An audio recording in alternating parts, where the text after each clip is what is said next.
Hello, YouTube. Hello to everyone new who is joining us. Hello to you. Thank you so much for watching. We are here on the last day of Tiny Journal Week. I have made a mess and I am ready to get to work on a brand new tiny art journal. So let me walk you through just the garbage stash that's here. So I have a paper cutter. This is actually my mom's paper cutter. It's not mine, but it'll work for these smaller pieces. I have my adhesives linked in description. I use photo mounting squares.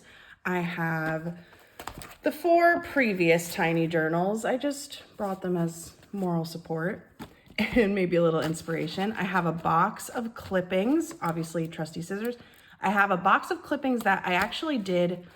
I didn't like do any pre-layouts for this, but I did go through my clippings and I went through and picked out some of the stuff that I think would work best in this tiny space, which is usually what I do when I work in one of these tiny books. I just look for stuff that I think will specifically work really well on that size of page. So we've got some good stuff, some really nice backgrounds.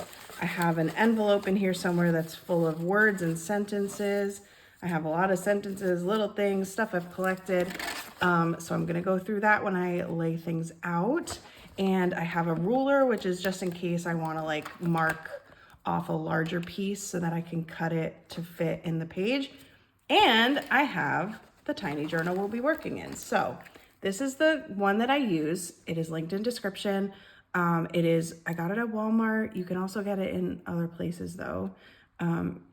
If you're anti-Walmart for any reason, which is totally understandable, by the way. But so I got it at Walmart. It was only like $1.97, maybe $2.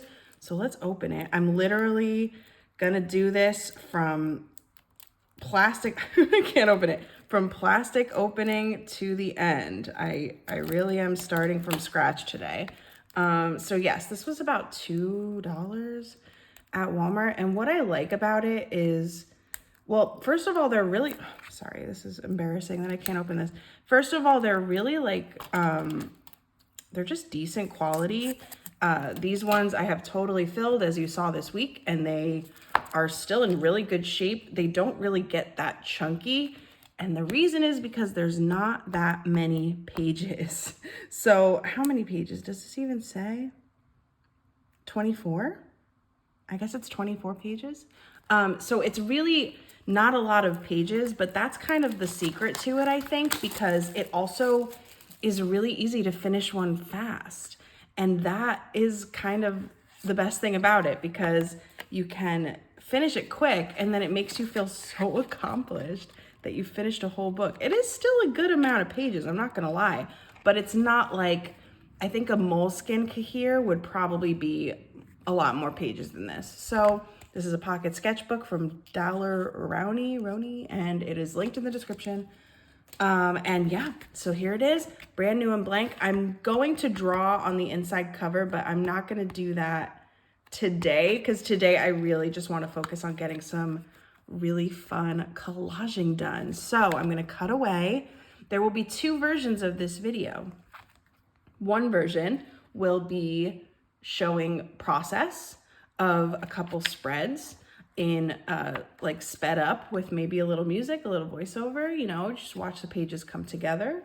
And then the other version will be a flip through of everything that I do once it's all done. So you can see the process, or you can just skip to the other video and see the end result. I was thinking about maybe recording like everything and putting up like a super long video. I hope to go live eventually and collage on live, but I don't have enough subscribers yet. So make sure you subscribe if you would like to see a collage live here on YouTube in the future.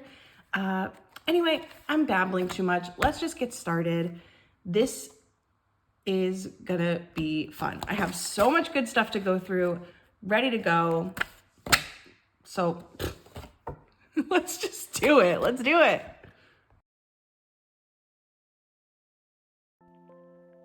So the first thing I did was kind of just look through the clippings and see what I wanted to do for that first opening page. I ended up just going with not even collage, but just this image, which I really love. I think I found it in a National Geographic. So I just folded so I could trim it to fit the page, did a little curving on the edges because the edges of this sketchbook are curved. So sometimes like a straight corner just doesn't really look good. So I just kind of went simple with it, and I found some words in my collection that were written in like this really nice script, which I think it turned out good. It's simple, but that picture is such a good starting place for this book. I knew I had to go with it.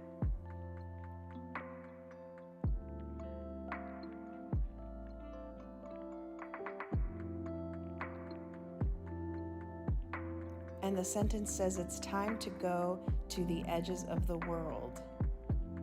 Just so good, right? It was the perfect fit.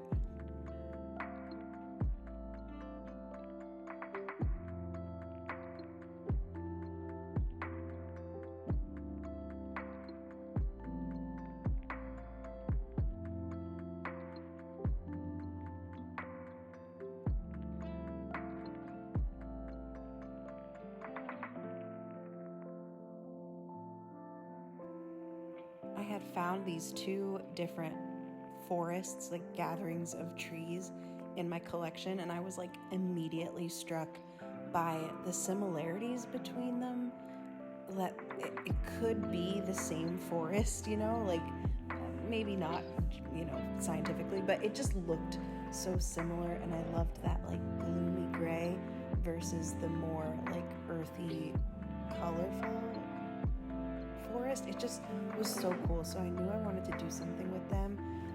So I did a little bit of ripping and made it look like kind of faded into each other. And I did the same on both sides so that it would kind of like be like a little matching spread. I'm really happy with how this turned out.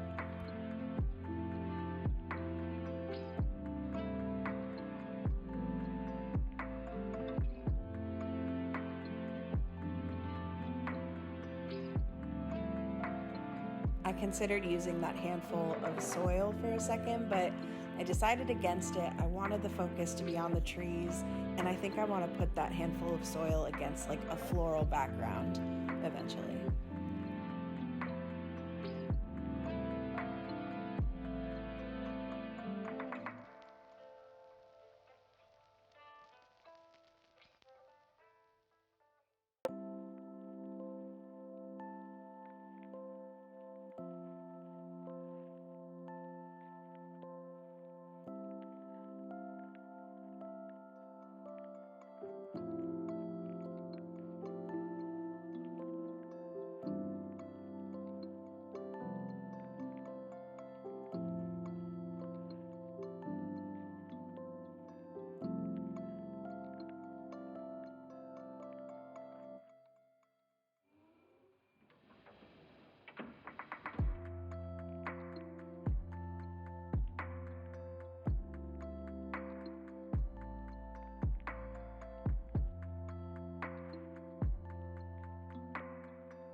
So I wanted a word for this page as well, but I didn't want it to be very big, and I just found that little tiny pair of words that says rootless souls.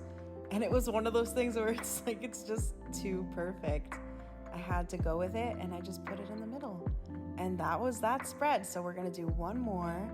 And I was kind of like, just like I had too many options from the selection of clippings I had, too many places I wanted to go. But I knew I had these two like knit sweater pieces from a junk mail catalog, and these towels, which I think might have also been from either a junk mail catalog or from just like a magazine. So I thought I would just do a quick little colorful combo of these three patterns and textures. And yeah, I kept this one really, really simple.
next I had this picture of that dancing couple.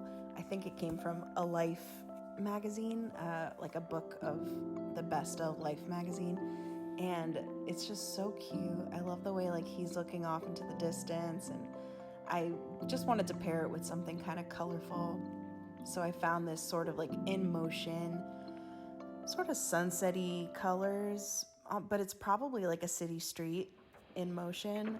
So I put that, and then I found another little piece to go on the bottom, which is also a cityscape to kind of like keep with that theme. And then I added a little word as well. And I think I really like the words that I added to this one.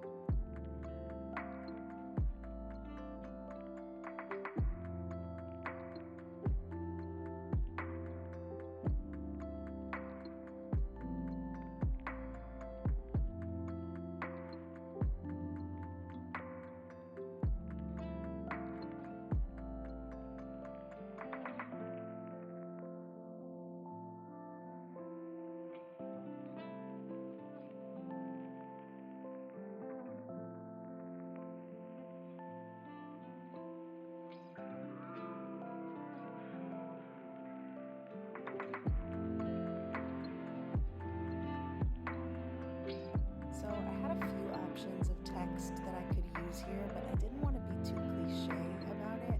So I found this sentence that just said, in a matter of hours or a few days at most. I just thought that was like really cool. Like you could kind of fill in your own story about that couple. What's going to happen in a matter of hours or a few days at most, you know? And finally, here is the flip through of what I was able to get done today. It's just about 15 pages. You will definitely see more in this book coming very soon, especially since I've gone through and collected those clippings. There's just so much to be done. And you'll also see beyond just what I did in these process videos. So we've got some like yellow, colorful. I love the picture of that girl on the right. And next up is this just sort of random, getting random with it. That's what I always do in these little books. I was really obsessed with that coffee cup and spoon pairing. Oh, and then I did that. I did that set of pages upside down on accident.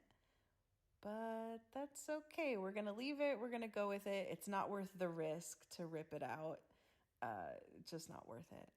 You might recognize those two chairs from my Architectural Digest haul. I'm obsessed with those black patterns behind it.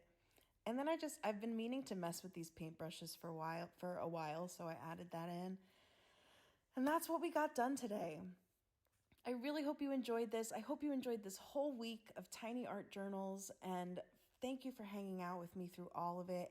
If you head to the link in the description, you will find a link to a Google form that is a giveaway. You can win your own tiny art journal kit. I'll be sending someone a tiny art journal, a box of adhesives, and a little bit of a clipping collection too. So go enter, and thanks for watching.